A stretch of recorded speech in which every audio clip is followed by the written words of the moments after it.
વિભાગે સુરત સહિત સમગ્ર દક્ષિણ ગુજરાતમાં આગામી કલાકોમાં વધુ ભારે વરસાદની આગાહી કરી છે।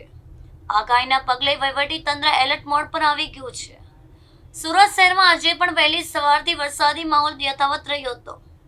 અનેક વિસ્તારોમાં વરસાદી પાણી ભરાતા વાહન ચાલકોને સ્થાનિકોને મુશ્કેલીનો સામનો કરવો પડ્યો હતો।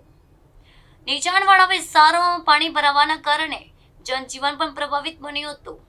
પરિસ્થિતિની ગંભીરતાને ધ્યાનમાં રાખીને સુરત મહાનગરપાલિકાના કમિશનર એમ નાગરાજે ઉધના સહિત વિવિધ વિસ્તારોની સ્થળ મુલાકાત લીધી હતી। તેમણે પાણી ભરાયેલા વિસ્તારોનું નિરીક્ષણ કરીને અધિકારીઓ પાસેથી સ્થિતિની માહિતી મેળવી હતી। કમિશનરે તાત્કાલિક પાણીના નિકાલની કામગીરી ઝડપી બનાવવા સૂચના આપી હતી।